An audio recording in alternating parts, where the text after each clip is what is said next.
আপনি যদি কর্মচারী বান্ধব হতেন তাহলে বলতেন আমি ক্ষমতায় যাই আর না যাই অন্তর্বর্তীকালীন সরকারকেই আমরা এই পে স্কেল বাস্তবায়নের জন্য অনুরোধ করছি। তখন আমরা বুঝতাম যে না, আপনারা ক্ষমতার পাগল না, আপনারা কর্মচারী বান্ধব, আপনারা চান আগে কর্মচারীরা ভালো থাকুক। কিন্তু আপনারা কি বলেন যে নির্বাচনে ক্ষমতায় গেলে আমরা এটা করব, ক্ষমতায় গেলে ওইটা করব। ক্ষমতায় যে আপনি যাবেন তার নিশ্চয়তা কি?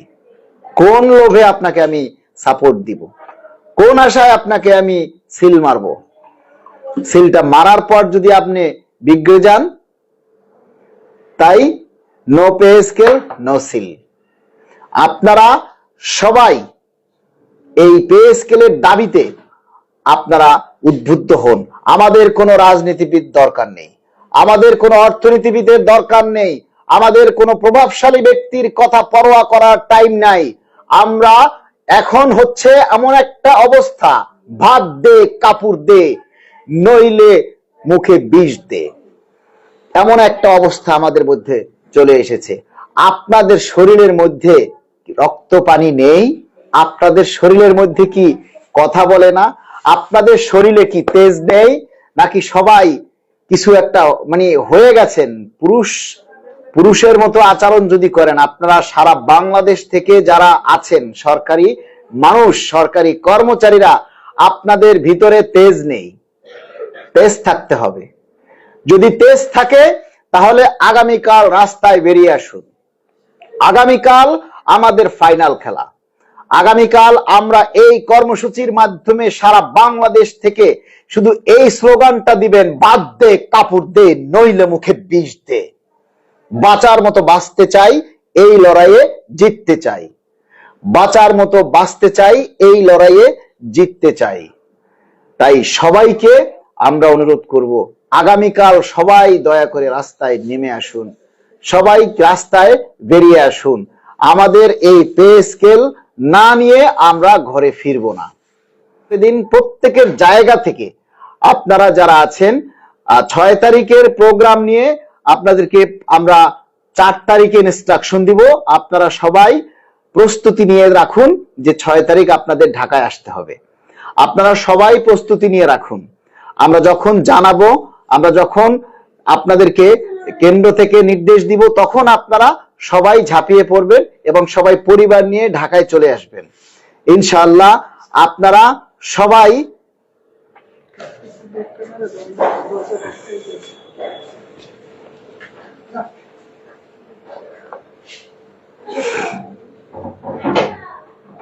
ফ্যানটা ছেড়ে দাও।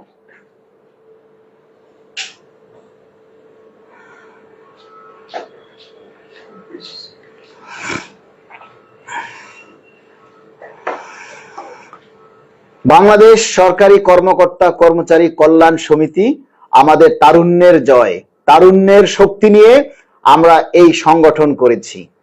আমরা চাই সারা বাংলাদেশ থেকে এই তারুণ্যের শক্তির জয় হোক। আজকে সারা বাংলাদেশ থেকে যারা বাংলাদেশ সরকারি কর্মকর্তা কর্মচারী কল্যাণ সমিতির ব্যানারে এই পে স্কেলের দাবিতে আপনারা কর্মসূচি পালন করছেন, তাদের সকলের প্রতি আমরা কৃতজ্ঞতা পোষণ করছি। যারা আমাদের এই তারুণ্যের শক্তির সাথে একতাবদ্ধ হতে চান, আমাদের এই সংগঠনের সাথে যুক্ত হতে চান, আমরা খুব শীঘ্রই প্রতিটি জেলায়, প্রতিটি উপজেলায় আমরা চাই আমাদের শাখা প্রশাখা ছড়িয়ে পড়ুক। প্রত্যেকটা জায়গায় আমরা শাখা কমিটি গঠন করার জন্য নির্দেশ দিচ্ছি।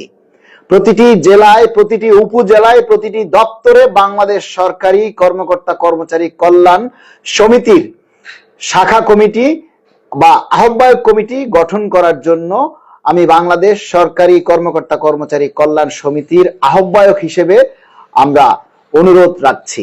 আপনারা যারা যে যেখানে আছেন সেখান থেকে আমরা এই দাবি আদায় ঐক্য পরিষদ এবং সমন্বয় পরিষদের সাথে আমরা একাত্মতা পোষণ করে আমরা আমাদের কর্মসূচি চালিয়ে যাব। আমাদের পে স্কেলের দাবির জন্য যারাই কর্মসূচি ঘোষণা করবে আমরা তাদের সাথে একাত্মতা পোষণ করব। দয়া করে সবাই এই পে স্কেলের দাবির জন্য এই একটা সপ্তাহ, দ্যাট মিন্স 5, 6, 7 এই কয়টা দিন আপনাদের সবাইকে অতন্দ্র প্রহরী হয়ে আপনাদের কাজ করতে হবে। সারা দেশে সকল কর্মচারীরা অতন্দ্র প্রহরী হিসাবে আপনাদেরকে রাজপথে নেমে আসতে হবে। প্রতিটি দপ্তরে দেখা যায় কিছু মুনাফেক রয়েছে, কিছু বেঈমান রয়েছে। প্রতিটি অফিসে, প্রতিটি দপ্তরে এই মুনাফেক বেঈমান থাকেই। তারা কখনো এই আন্দোলনের জন্য একাত্মতা পোষণ করে না। প্রত্যেকটা অফিসে এই মুনাফেক রয়েছে। এই মুনাফেক খুঁজে খুঁজে তাদের ঘাড়ের রক, তাদের গর্দান ঢিলা করে দিতে হবে। যে তোদের অবৈধ ইনকাম আছে, তোদের হারামের পয়সা আছে, তাই তোরা আজকে পে স্কেলের কর্মসূচিতে যোগ দিচ্ছিস না। তোরা হারামির দল, তোরা হচ্ছিস হারামির দল, মুনাফেক। তোদের সুদের পয়সা আছে, তোদের অবৈধ পয়সা আছে, তাই তোরা পে স্কেল চাস না। আরে দালাল, মুনাফেক, কাফের, বেঈমান, তোদের জন্য আমরা পিছিয়ে আছি। তুই হারামি করবি, দালালি করবি, আর সরকারি কর্মচারীরা রাস্তায় মার খাবে, রাস্তায় জলকামান খাবে, আর সরকারের সাথে যুদ্ধ করে পে স্কেল আদায় করবে। আর তখন তুই এরকম করে চাটবি। এই সমস্ত মুনাফেক বেঈমানদেরকে আপনারা পরোয়া করবেন না। সবাই রাস্তায় নেমে আসবেন কর্মসূচি পালন করার জন্য। আপনারা জানেন যে আপনাদের দাবি বাস্তবায়ন করতে গিয়ে ষড়যন্ত্রের শিকার হয়ে আমাকে সাসপেন্ড করা হয়েছিল। তীব্রভাবে আমরা তার ঘৃণা করি, প্রতিবাদ জানাই। যারা এই সমস্ত ষড়যন্ত্র করেছিল তাদের বিচার আল্লাহর কাছে ছেড়ে দিয়েছি। যারা ষড়যন্ত্র করে, কখনো দেখবেন যে ষড়যন্ত্র করে, হিংসা করে অন্যের ক্ষতি করা যায়, কিন্তু নিজের উন্নতি করা যায় না। নিজের উন্নতি করা যায় না। নিজের উন্নতি করতে হলে আপনার কর্মদক্ষতা দিয়ে আপনাকে উন্নত করতে হবে। সারা বাংলাদেশে হিংসা করে কখনো জনপ্রিয়তা অর্জন করা যায় না। জনপ্রিয়তা অর্জন করতে হলে মানুষের মধ্যে ঢুকতে হয়। যার কারণে আজকে আমরা বাধ্য হয়ে তারুণ্যের জয়কে, তরুণ প্রজন্মকে নিয়ে বাংলাদেশ সরকারি কর্মকর্তা কর্মচারী কল্যাণ সমিতি গঠন করেছি। এখানে শুধু তারুণ্যের জয়গান থাকবে। এখানে আপনারা যারা আছেন সারা বাংলাদেশের জেলা উপজেলা থেকে সকল তারুণ্যকে আমরা এই সংগঠনের সাথে যুক্ত হওয়ার জন্য আমরা আহ্বান জানাচ্ছি। আমরা একটু সবাই কমেন্টস পড়ি। এমডি মাসুদ, কুমিল্লা জেলা হোমনা উপজেলা স্বাস্থ্য কমপ্লেক্স থেকে আমি মাসুদুর রহমান বলছি, সহকর্মী ইনশাআল্লাহ। ফরহাদ বিন আব্দুল আজিজ, লাগাতার কর্মবিরতি সহ ভোটের ডিউটি বর্জনের ডাক, সেটা ভোটের বিষয়ে আমরা যাচ্ছি না, ভোট নিয়ে আমরা কথা বলবো না। মালিক ভাই, আমি একটু আপনার সাথে কথা বলতে চাই, তাহলে আপনারা যে কথা বলতে চান লাইভে যুক্ত হতে পারেন। ঠিক আছে, লাইভে যুক্ত হয়ে তারপরে কথা বলতে পারেন।